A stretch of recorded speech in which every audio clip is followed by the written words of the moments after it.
Ron Siegel Radio, your home and mortgage connection. You're listening to Ron Siegel's Home and Finance Show with local and national expert Ron Siegel. Now, here's Ron. And hello again. Welcome to Ron Siegel Radio. This is the show with no real boundaries as we discuss current events, financial markets, politics, sports, even poking fun at the rest of the media. This is the show that connects the dots of confusion delivered by conflicting media reports. We connect the dots so you know the actions you can take, how your family or business can benefit from current events. Most of all, thank you for joining me. Within every market, there are solutions as well as tremendous opportunities.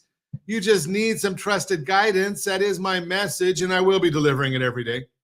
We have a very focused show. We only chat about items that affect the roof over your head, your bank account, and anything I feel would benefit you. But before we get into our intriguing content today, please join me in welcoming our featured guest. First timer on Ron Siegel Radio, Leo Hefner, founder of South Bend 7 Private Real Estate Fund. Good morning, Leo.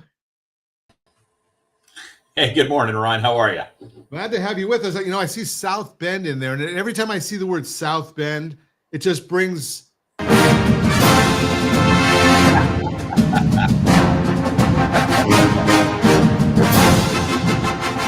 Yeah, I gotta do it. It's just in the blood.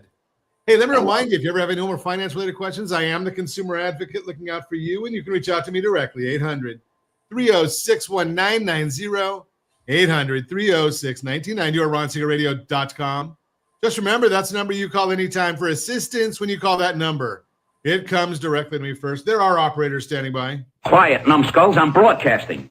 While I do have a great team when it comes to developing a financing plan, a plan to save you money, I personally work with you.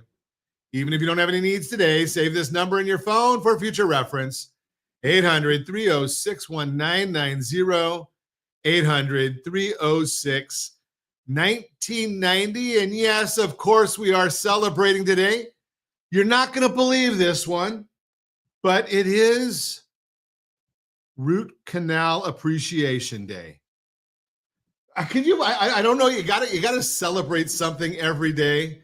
Now, I did mention before we went live today that I am not going to make you ill this morning. We are not sponsored by Pepto-Bismol, so I'm not going to celebrate Dance Like a Chicken Day. Not going to do it. But having beaten anorexia, we're going to celebrate National Buttermilk Biscuit Day. And Josh, should we put a question on there? Buttermilk biscuits, do you want butter on them or sausage gravy? I'll go either way. Now, I like both. And obviously, with my weight loss program, it doesn't work too well. But you know something? You got to cheat sometimes, right? National Buttermilk Biscuit Day and butter or sausage gravy. Is it, I guess in this day and age of political correctness, I guess I got to go both ways. I'll just throw that out there for you. Yeah. So let's take a look and see what the markets are doing today. The Dow Jones Industrial Average is up 32 points. The S&P 500 is up 14.69. NASDAQ is still soaring, up 142 points. Oil's down 48 cents. Barrel, 63.18. I don't know. Do we want to look at what gas prices are doing? It makes me ill just because I do love living in the state of confusion. And here in Calizuela, we like high prices. $4.92 now, Josh. We're moving the wrong way. $4.92. $3.18 is the national average for a gallon of gasoline. And all we've seen is gas prices, the national numbers dropping, California's numbers increasing, and $4.92 a gallon. A month ago, we were at $4.89, and you just keep on watching. Josh is over there laughing at us because he's about at $3.50 or so, give or take, over there in Nevada. Yeah, and we sit here and suffer as we listen to now all the things that Gavin Newsom couldn't do But now, as he prepares to run for president, mysteriously, he's able to start getting some of these things done. It's amazing. I got a bad feeling about this. So now he's got his executive order to decide that. Now, Josh, we got something. This message coming on from now. Okay, so executive order from Gavin Newsom. Now, so mysteriously, unless the Chinese government is coming, he can't clean up homelessness in the state of California. But, well, he did it in San Francisco just because they had the Chinese delegation coming there. Wonder how that works. If they come, he can do it. If they don't, it's a mess. Now the executive order says to get rid of homelessness or homeless encampments throughout the state. I wonder if maybe our budget will get balanced then also, because if he decides at some point that he wants to get rid of maybe $300 million a year from the budget, which is what they spend or the state spends on health care for illegal aliens. I guess we're not supposed to say illegal aliens. Criminal aliens. No, I guess we're not supposed to say that. Oh, well. What the heck? Let's move on and get out of trouble. Speaking of getting out of trouble, hey, you know something? I guess we're not going to hear too much more about the plane that is being given or gifted to the Defense Department. Now that Qatar decided to buy 160 new jets from Boeing. I hope they deliver those faster than they've delivered the new Air Force One. But again, I digress. Let's see. But, you know, maybe Qatar will be able to deliver that new Air Force One to the president. We'll see what happens on that front as well. The markets, you know, when you really look at the markets and what's going on right now, all we can really say is ho-hum. And I watch the bond market. That's what, as leading a lending company, that's the most important area. And if you're thinking about buying residential real estate, actually, I guess any real estate, we deal with the bond market if you're financing. And we're going to talk a lot about real estate today. And maybe we can even deal with the idea. I wonder, and I don't know because I haven't asked Leo this question, but we'll get into it. What is it? Toilets, tenants, and trash. I think that's the thing when we're dealing with investment property. Some people want to deal with that. Some people don't. So we'll see how that goes as well when we're chatting this morning. You are listening to Ron Siegel Radio, discussing your real estate, current events, and the financial markets. We're going to look at investing in real estate. Now, I've been a big proponent in investing in real estate. Why? Well, if you listen to certain media outlets, the stock market is crashing. Although it has come back significantly in the last several weeks. So is the stock market crashing? I don't know. But if you don't like that turbulence, maybe real estate is the better answer for you. If you like leverage, and I do, maybe real estate is the better answer for you. So we're going to chat about that. And don't let student loans hold you back from home ownership. All that and more. Reach me anytime. Off-air number 800-306-1990. 800-306-1990 or ronsiegelradio.com. Facebook.com/Ron Siegel Radio. And if you miss any part of our broadcast, shame on you. But the replay is available. Ron Siegel 1 on YouTube. Ron Siegel, the number 1 on YouTube. Stay tuned. We'll be back in just a few. Ron Siegel Radio.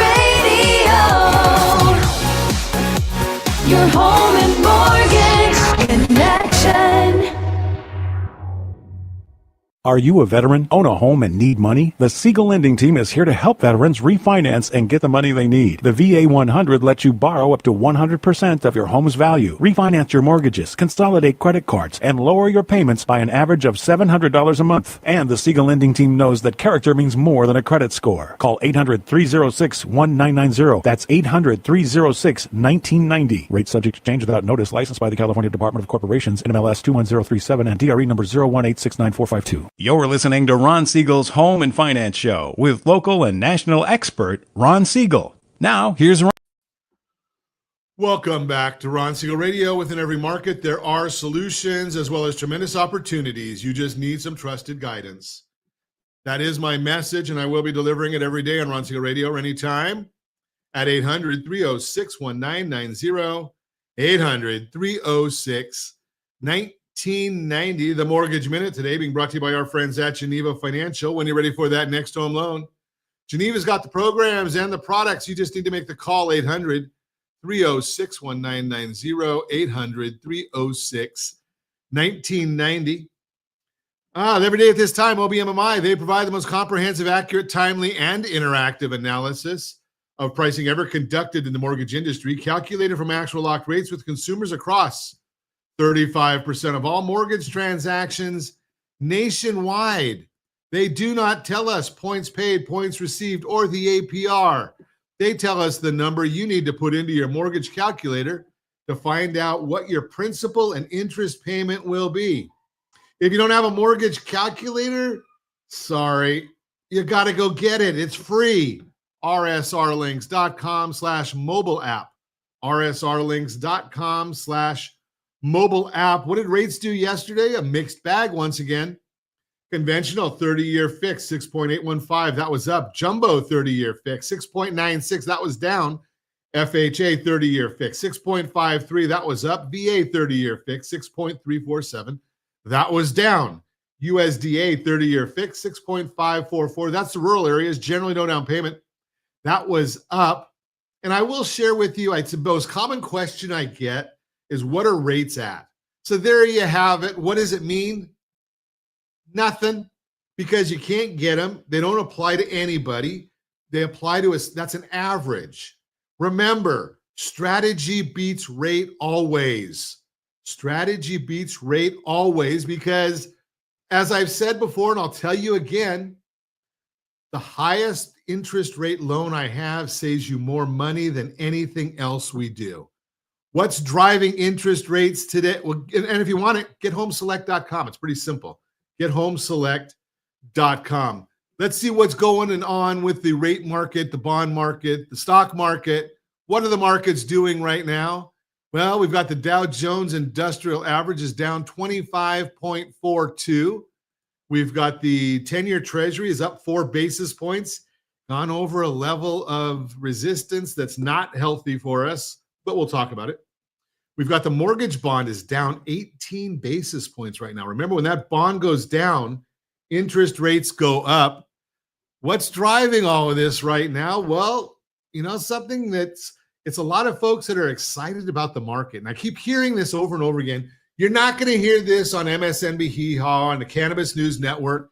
They're not going to tell you what I'm about to tell you. Basically, what's happening is a lot of people are starting to realize, something? The stuff that the president is doing is not killing our economy like they've been telling you if you watch any of these media outlets. And if it's not killing, why did everybody sell their stocks? And now they're realizing they're missing out.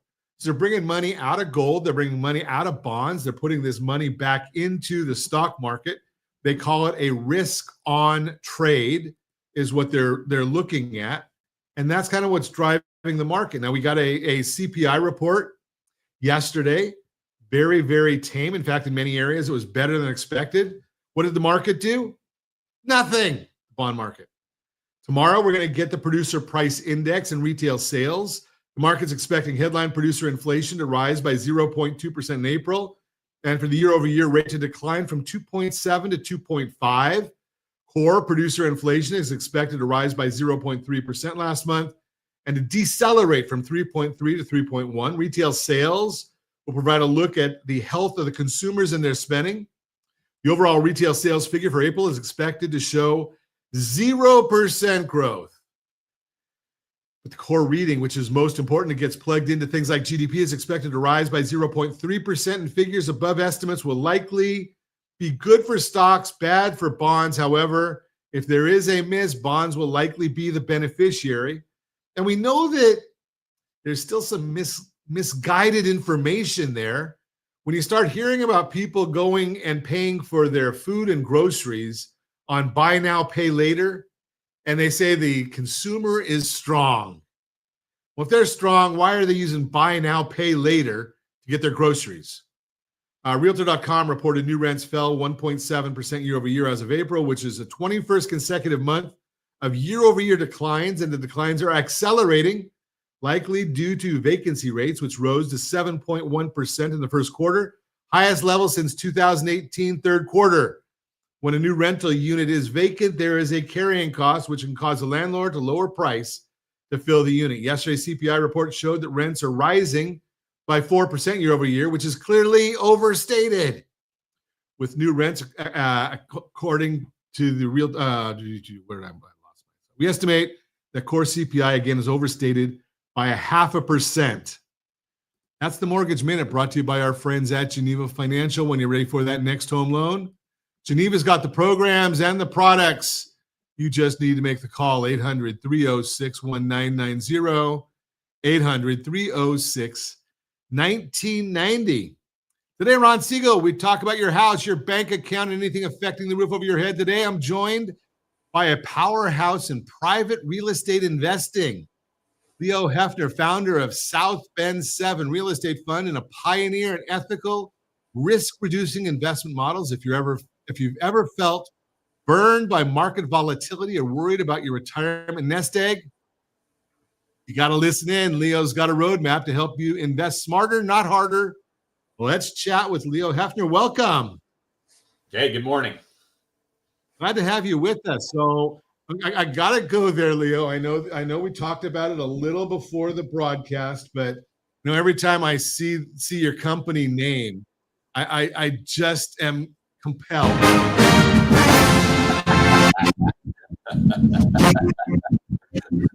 I'd expect nothing less from you, Ron. Is it? So I got to weigh in on the buttermilk biscuit day. Okay. I'm definitely a butter the biscuit kind of guy. Not really a fan of the sausage gravy. Okay. Do you put jelly on there too? Yeah, jelly's good. Yeah, marmalade, orange marmalade. Or orange marmalade. Okay. Yeah. There's a little independent up in Paso Robles. Used to be in Los Osos, now in Paso Robles. She makes a homemade apricot jam. Really? It's worth driving up there for. Not that I go there for the wine or anything, but if you're going to be there for the wine, you might as well get the jelly too, right? Yeah, so you got to take care of everybody, right? So tell Right. me about South Bend 7. What is South Bend 7?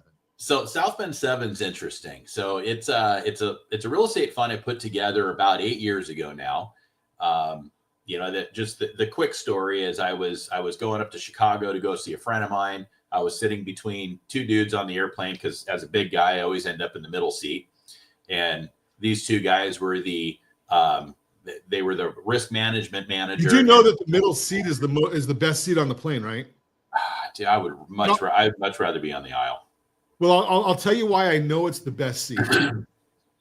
Because as the play, if you go based on price, right, the middle seats generally sell for more money because they're usually the very last thing that anybody wants. That is true. Right? I mean, and I'm a big guy also. I usually need two seats, but that's a different story. And I agree with you. If I'm in the middle seat, there's going to be two people that are unhappy. Right. Okay, So I digress. look small and you still take up the whole room, right? Right. My wife sometimes says, when you get on like Southwest where they don't assign seats, she says, fluff up. I said, right. I got on plane fluffed up. That doesn't matter. So sitting between these two dudes on the airplane, they were the facilities manager and the asset manager for this small bank out in South Bend. And they had 7 properties left in their portfolio from the last crash. It was their shadow inventory. And so I went out and took a look at them and, ended up buying 7 houses from them for a smoking deal. It was a great story, but we don't necessarily have time for that one. So I ended up just naming the fund South Bend 7. So we bought 7 houses in South Bend, Indiana. And that's the origin story of the name. So so you're in California, right? I am. So why would you want to be buying, or why would I want to buy something that's so far away? So for me, I was lucky, and it was dumb luck because, I hadn't really forayed into buying out-of-state real estate, although as a private lender, I would lend in stuff out of state all the time. But the bank had put together the management team and the facilities team actually with the property managers in order to manage all the properties. So for me, I just got to step into something that was already ready made. And I've continued to nurture that. So, I mean, the fund still does the same thing. But over the years, as I've moved into other markets and moved around, I developed a strategy. I wanted 18-hour towns. I wanted to be able to fly in and drive not more than 2 hours. So I used Google Maps and all the data from the San Diego airport, I'm in San Diego, and created what I call lollipops on the map. And those are all the direct flights from San Diego and then a 2-hour drive from where you land. And those are the only places that I would consider looking at to buy in, because when you have to change planes, you essentially kill your whole day. You lose another day. When you travel that much, you need to be very efficient in where you're going. So then I would take it one step further. Wherever I had a portfolio, where I was going, where my next portfolios were going to be, had to be lollipopped from that location. So I would look at South Bend. Where could I go from there directly to the next place I wanted to build a portfolio? And then whenever I moved into a new marketplace, I would do all my own research without realtors, without people, without anybody, to get a feel and lay of the land, daytime, nighttime, and then I would bring people in, because whenever you bring in realtors or other investors, they all have their opinions about different markets and different places in your city and where they should buy and where they shouldn't buy. And some of it just comes down to, well, I don't like the gas station down there on the corner because they scared me there one night, so I don't buy in that area. So I really am a proponent of going for a couple of weeks to a new area before you even decide to buy, just to get a lay of the land. So now, would I need to be doing something like that if I want to be an investor? Do you take on investors? I do. Okay, so would I need to do that, or are you doing all that stuff for us? No, I do. I do all that for them. It's my investors they don't want to do that. And, there's not very many of us that want to go out and actually travel and, spend time exploring new places, because, that's not fun. It's all part of the what I call a risk reduction roadmap. It's kind of like your strategy beats rate. It's very similar. So I have this whole roadmap that I go through, and on demographics I look at for cities I want to invest in. I spend time there. So by the time I'm spending money, we have a very good idea of what we're getting into. Interesting. Okay, so when we come back, I want to talk to you about buying real estate with equity built into it. I wonder how you do that part. So we'll chat about that when we come back. You're listening to Ron Siegel Radio, discussing your real estate, current events, and the financial markets. You can reach me anytime. Our off-air number, 800-306-1990, 800-306-1990, or ronsiegelradio.com.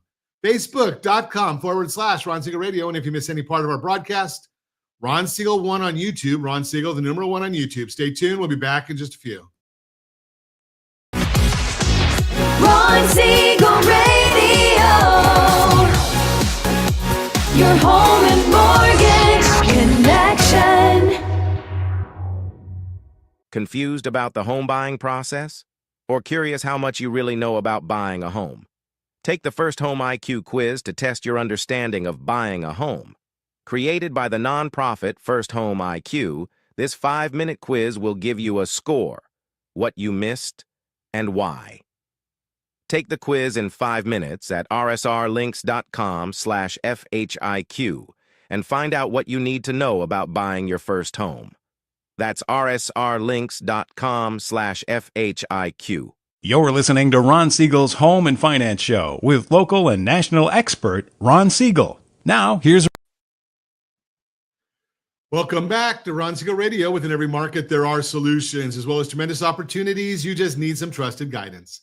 That is my message, and I will be delivering it every day on Ron Siegel Radio or anytime at 800-306-1990, 800-306-1990. The real-time real estate segment today being brought to you by rsrmoney.com, rsrmoney.com. Don't let student loans hold you back from home ownership. Did you know, according to a recent study, 72% of people with student loans think their debt will delay their ability to buy a home? Maybe you're one of them and you're wondering, do you have to wait until you've paid off those loans before you can buy your first home? Or is it possible you could still qualify for a home loan even with that debt? Having questions like these is normal, especially when you're thinking about making such a big purchase. But you should know you may be putting your home ownership goals on the back burner unnecessarily. Can you qualify for a home loan if you have student loans? In the simplest sense, what you want to know is, can you still buy your first home if you have student debt? Here's what Yahoo Finance says, quote, student loans don't have to get in the way when it becomes to becoming a homeowner. With the right approach and an understanding of how debt impacts your home buying options, buying a house when you have student loans is possible, unquote. And the data backs this up. An annual report from the National Association of Realtors, NAR, shows that 32% of first-time home buyers had student loan debt. If you are watching us on RonSiegelRadio.tv, any of our socials, or the ABC News and Talk, AM 1490, FM 98.1 video feed, you are seeing a chart of percentage of buyers who have student loan debt. All buyers, 17%. First-timers, 32%. Repeat buyers, 12%. While everyone's situation is unique, your goal may be more doable than you realize. Plenty of people with student loans have been able to qualify for and buy a home.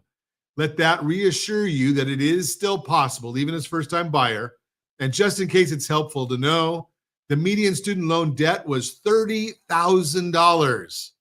As an article from Chase says, quote, it's important to note that student loans usually don't affect your ability to qualify for a mortgage any different than any other type of debt you have on your credit report, such as a credit card and auto loans, unquote. If your income is steady and your overall finances are solid, homeownership can still be within reach. So having a student loan doesn't necessarily mean you have to wait to buy a home. Having student loans doesn't mean buying a home is off the table. Before you count yourself out, talk to a lender to get a clearer picture of what you can afford and how close you are to taking the first step toward home ownership. Again, give me a call at 800-306-1990. We'll put together the game plan for you. That is the Real-Time Real Estate segment, brought to you by rsrmoney.com, rsrmoney.com. We are continuing our conversation this morning. We're chatting with Leo Hefner, founder of South Bend 7 Private Real Estate Fund. And we're chatting, when we were talking in the last segment, we talked about how we got that name. And one of the questions I found fascinating is you never know where opportunity is going to come up. Sitting in the least desirable seat on an airplane, the middle seat, Leo found a good deal. So one of the things I want to know, Leo, because I used to be in the import-export business and I bought distressed merchandise all over the world. Distressed situations. The merchandise was perfect. The situation was distressed. Somebody had too much. They were going out of business. I bought it at a deep discount. And you're talking about buying real estate with equity built in. Yeah. How does that, what does that mean? How does that work? Because it seems to me that real estate always goes to market value. So, it really doesn't. And a lot of the stuff that we have bought over the years is not distressed. It's just finding the deal. There's a lot of places you can buy where there's a lot of upside. So if, I don't want to get deep into cap rates, but here in San Diego, most places you're going to buy, they're coming at like a 2 or 3% cap rate. You can't make any money with that. But if you find something that's got a 2 or 3% cap rate, but you can modify the rents and you can get that up to an 8 to 10% cap rate, well, then you're doing fantastic. So any place that I go and look at, if they've already optimized the rents, that's not what I'm looking for. So I usually buy based on an algorithm that I've put together based on your monthly rent determines what I'm willing to pay, not necessarily what somebody's asking for the property. And it never hurts to put the offer out. So I'll run my calculations and I'll just be like, hey, I'm willing to pay, $100,000 for this property, even though they've got it listed for say 200. Well, depending on what their situation is, this property may be a pain in their ass. They just want out. You don't know what people's motivation is to get rid of a property. So you find out what the sellers are looking for to get rid of. You come in with your own price based off of the rents and where you can take it to. And you can essentially buy a place, do a little bit of effort in either bumping rents, fixing something up, to then build your equity without actually taking advantage of anybody or finding stuff that's distressed. So you're basically doing in real estate what some people do in other industries. I used to do this. I used to say, I won't get insulted if you reject my offer. Please don't go get insulted by my offer. Absolutely. And then some of these buyers, you look at the tax implications of it and ask them, I mean, hey, so you've got this really high tax basis on this property. So how's that going to affect you if I buy this? Can we structure this in such a way where we can mitigate your taxes over the next couple of years? You carry part of it back, you take a little bit up front, you be part of the fund. There's so many different creative ways that we've bought houses that people would never even think of. So even the real estate agents that I deal with, most of them don't even understand what I'm saying. I'm just like, put the buyer on the phone or the seller, put them on the phone, let me work the deal and I'll pay you your commission. We're good. Will real estate agents do that? Because it seems to me so many of them are so arrogant, so to speak, that they know best of everything. Yeah, it's if you have an agent who's not willing to do that, then you need to find a different agent. I know people that they buy out of state and they struggle to find agents to deal with. One of the little tips that I found when you go to a small town somewhere and you're looking to buy, call all the real estate agents and ask them if they can do a BPO. It's a broker price opinion. I mean, it's super common, but 90% of the real estate agents don't even know what that is. And even less of them have ever done one. So when you find one that knows what it is and have done them, you have somebody who's a little bit more savvy and who's more likely going to be willing to work with you, because that's a very investor-centric type of it's not an appraisal, but it's kind of like an appraisal. So what is the difference between the BPO, the broker price opinion, and a market analysis or something that a listing agent might bring me when they want to sell my house? So a BPO actually carries a little bit more weight, where an appraisal is a in-depth, complex overlook at the property itself, where a BPO really comes down to what does the broker actually think this place will sell for, could sell for, based on market conditions and the condition of the property. And I think it's more based in reality. I actually like BPOs more than I like appraisals. So as a buyer, I like the BPO. As a seller, I like the appraisals. Well, don't you still need the appraisal? Are you financing the properties? So it depends on who's you're using to finance. If you're going through a traditional bank, yes, a lot of times they will want an appraisal. But if you're buying a portfolio, a lot of banks realize that if you're going in to buy 10, 20, 30, 40 properties, at $500-$600 a piece, it can get real expensive real quick. But they already do an internal appraisal. So they order the appraisal to see if that number matches what they have on the inside. And when you get into larger packages or multiple properties, a lot of lenders will actually take the BPO, see if it matches theirs, and it's good.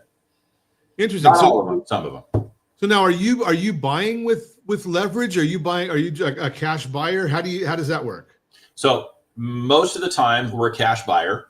Investors come into the fund. We have powder to deploy. We go out, we buy. And then based on what we've bought, how we've optimized, then we determine whether or not if we're going to leverage more money out of that to keep going, and also what the market's doing. So right now, South Bend 7 has zero leverage and it's all bought out. It's all cash flow. So, and is it your plan to keep it that way? Or are you gonna bring in investors after the fact? Do you do that ever? So actually, South Bend 7 is actually nearing kind of the end of its term, and we're going to be starting a new fund. So what we like to do is actually build portfolios and then sell them to investors. So I have a special skill on negotiating and buying properties in a way where, the investors that come in, they get cash flow while we build it. They get some equity out when we sell the whole thing. And then a new investor comes in and buys it. Like, for instance, South Bend 7 is listed at it's not listed, but it's for sale at a 7 cap with a little bit of optimization that's intentionally built in. Somebody can get a 15 cap and then pull equity right out of it immediately. So we like to kind of structure deals like that for the more savvy investors. So let's not get too deep into cap and things like that, because I know that's real technical. But from a 30,000 foot level for somebody like myself or our average listener, where do you want your cap to be? Is higher better, lower better? Is it a golf score? Is it a bowling score? What are we looking at? So generally speaking, you want a higher cap rate. And depending on the cap rate you're going to get, it really depends too on your own strategy and your lendings and what you're going to do for leverage, because you got to make sure that your cap rate leaves you enough of a debt coverage ratio, a DSCR, in order to pay for the mortgage, still be able to put money back into the properties and still provide cash flow to yourself. So different people have different moving targets as far as their cap rate goes. But generally speaking, the higher the cap rate, the more money you make. So just to get to close out that thought before we go to break, I know that in when we look at real estate, if there's a 4 to 6 month supply, that's kind of a neutral market. Would I be looking to say, okay, on my cap rate, I want to be 100 to 200, or do I want to be 6 to 7 or 9 to 11? What's good? What's medium? What's average? So depending on what part of the country that you're in is going to determine what kind of cap rates you can get. Like here in San Diego, I think last time I calculated up some cap rates on just some average houses, we were less than 5%. Okay. There's some apartment complexes I was looking at. Might be able to get a 5% on those. So if you can get usually anything 7 or higher, you're doing very good. Gotcha. California haven't seen a 7 cap in a while. So sevens are means that we've got a gold standard right there. Correct. Perfect. You're listening to Ron Siegel Radio, discussing your real estate, current events, and the financial markets. When we come back, let's talk about market madness with Leo Hefner. You can reach me anytime. Our off-air number, 800-306-1990, 800-306-1990, or ronsiegelradio.com, facebook.com/Ron Siegel Radio. And if you miss any part of our broadcast, Ron Siegel 1 on YouTube, Ron Siegel, the numeral 1 on YouTube. Stay tuned. We'll be back in just a few. Ron Siegel Radio. Your home and mortgage connection.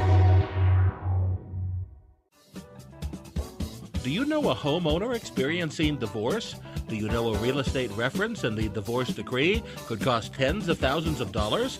A certified divorce mortgage planning and real estate report could save you thousands of dollars, and it's free from your local certified divorce lending professional. Reach out to Ron today. RonIsMyLender.com. Again, RonIsMyLender.com. Licensed under NMLS 217037, Equal Housing Lender. You're listening to Ron Siegel's Home and Finance Show with local and national expert Ron Siegel. Now, here's Welcome back to Ron Siegel Radio. Within every market, there are solutions as well as tremendous opportunities. You just need some trusted guidance. That is my message, and I will be delivering it every day on Ron Siegel Radio or anytime at 800-306-1990, 800-306-1990. Continuing our conversation. So actually, I guess I better do the Borrow Smart segment. Borrow Smart segment brought to you by GetHomeSelect.com, GetHomeSelect.com. I'm not going to give you too much today because I've talked a lot and we're running a little bit behind on our timing. So I'm just going to tell you, if you're looking to get that very, very low interest rate, HomeSelect's not for you. But if you want a low effective rate, the money that you're actually spending on interest, total different paradigm. I have so many people say, well, Ron, how can I have a high interest rate and a low payment and a low interest expense? Well, pay the principal first instead of paying interest first. GetHomeSelect.com will do that for you. Right now, we see the effective interest rates. I said yesterday, we just closed one at 1.76% effective interest rate. The borrower is going to keep all kinds of liquidity to do things that he may need, and it's great for his retirement plan. So if you want to know more information about it, GetHomeSelect.com, GetHomeSelect.com. That is the Borrow Smart segment. Now let's chat with our guest, Leo Hefner. And ironically enough, when we talk about that Home Select product, Boy, wouldn't you like to have something like that where you've got liquid powder, like dollars? If Leo were to say he's got a great deal for you, Dude, yeah, just throw that out there. What's that, Leo? I'm interested in what that is. I want to see. Yeah, it's the best loan on the market, and I've been doing this. The first loan I did was in 1983.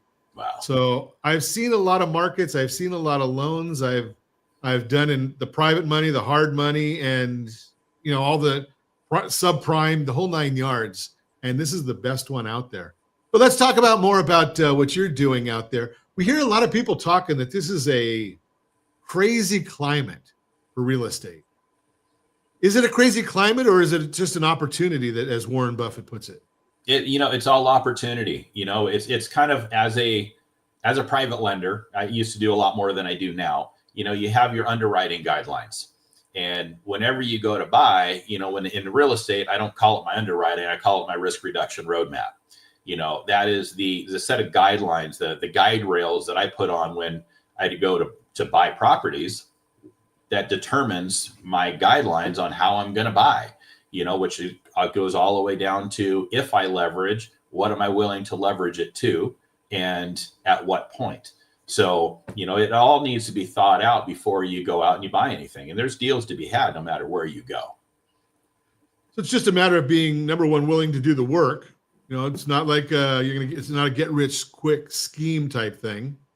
You got to do the work, as you said, sit in that middle seat and then go drive for 2 hours. And then we used to call it, when I worked at Merrill Lynch, they used to call it channel checks, right? You go out into the mall. If people are carrying packages, retail sales are good. Right. If their hands are empty, retail sales are bad. Right. So, I would do a lot of legwork before I even drop into a location to go and buy. So when I hit the ground, I've got maybe 100 houses to go look at, and I'll look at 20, 30 houses a day. I'll be, gone by 6 a.m., burn through breakfast, burn through lunch. Realtors can't keep up. I keep going. And then when I get back, I spend the next couple of days going through the pictures, going through the properties, crunching the numbers, figuring out what I'm willing to offer places up. And, there's times out of 100, I might buy none. It just depends, because I'll get there and the numbers don't work, or they're the wrong sellers. But, you got to put the work in and put the effort in, and then stay within your guidelines, your roadmap, in order to make sure that when you do get somebody who's going to sell you a property, it's going to be good for you and good for your team. So I've heard people from time to time, and I did this myself many, many years ago, said, something, the property doesn't really matter. It's all about the numbers. Is that true? It is, because part of those numbers are your repair numbers. If you come into some place and you look at it, so for me in the Midwest, I would reduce what I'm willing to pay for. I would reduce what I'm willing to pay for a property for $1,000 for anything that costs about $1,000 or more. So if it needed new gutters, that's $1,000 off. If it needed a roof, maybe I know that I can get a roof for, $3,000-$4,000. Maybe I'll take $1,000, $2,000 off the price, because I know that I'm going to optimize the rent coming out of it. And at the end of the day, I'm going to be in, instead of maybe 100,000, I'll be in 110,000, and my rents are going to go up and give me, a 20 cap or something like that. So those are all, it's all about the numbers and the work that you have to put into a house. If the numbers work, doesn't really matter. Yeah, there you go. So you have to have a good network of people that are ready to do work anywhere in the country then. Well, yeah, but that when you go and you're scoping out a new location to buy, or you're buying out of state, you're building relationships with people out there, with property managers, with, you drive by and you see a guy cutting a tree down and he's a tree guy, pull over and grab his card, do some checking. When you see people rehabbing a house, go in and grab the drywall's card. You just build relationships, like with anything, raising money, flipping houses, out of state investing. It's all about relationships. So are you taking on new investors with what you're doing now? I am. So we're, like I said, we're wrapping up the South Bend 7, but we're also prepping for, round 2 of going in, and not round 2, but it's a separate round to go out and buy in new locations. So how would somebody go about working with you? It's easy. It's just, if you Google Leo Hefner, you find me everywhere. I'm super easy to find. I'm not a hidden gem. Okay, we've got your website there on scrolling across the bottom of the screen as well, southbend7. That's one of the best ways to get a hold of me. I'm so easy to find. I don't want to get the soccer train going, or I throw my number. My number. It's easy. It's 619-354-LAND, which is 6523.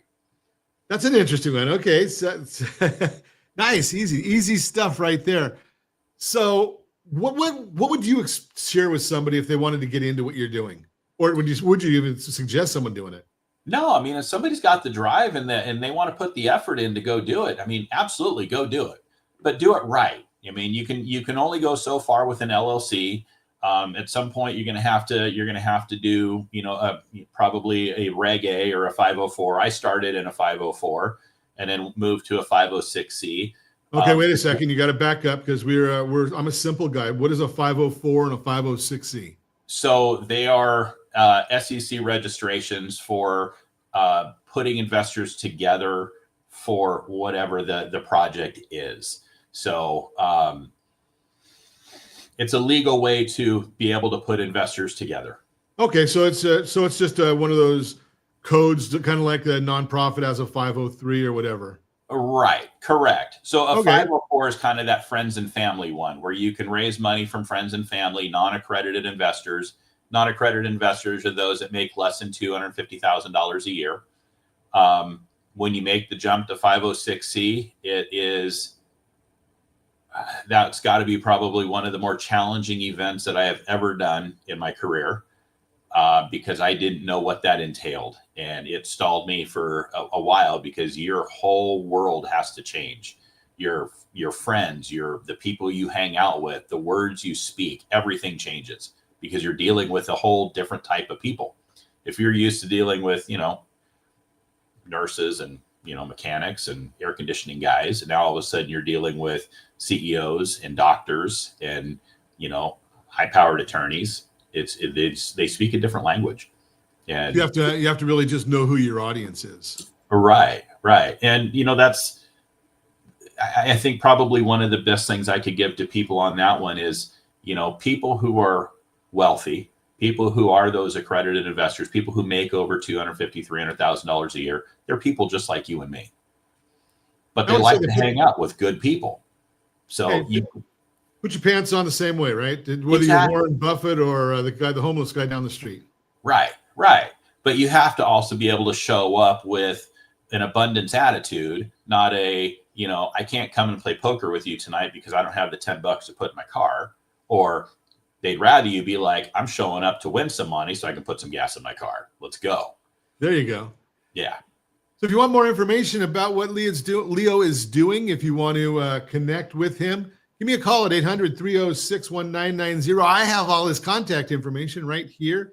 Not hard, as he says, it's not hard to find, because I'm looking on it on his sheet, and you've got email, you've got web, phone, LinkedIn, Twitter or X, Facebook, Instagram, you name it. I mean, all over the place, and it's always Leo Hefner. Pretty simple. It's so simple. I think last time I Googled myself, the first 4 pages of Google were all me. And I use the same thing because I have a different reason for using my name. It's that way I don't have to worry about forgetting. But that's a whole different story. I appreciate you coming in, Leo, and chatting with us and educating our audience. And as always, I ask, set that first radio preset button to come back here and join Ron Siegel Radio, where we only speak about items affecting your house and your bank account. Thanks to all of our sponsors. A big thanks to Josh and Sean, who are engineering us today. And of course, a special thanks to you for spending a little bit of your day with us. That's all for Ron Siegel Radio. Again, if you have any questions or to meet any of our guests, call me anytime. 800-306-1990, 800-306-1990 at ronsiegelradio.com. And remember, make a lot of money so you can help a lot of people and have a lot of fun. Have a great day. We'll talk to you next time on Ron Siegel Radio.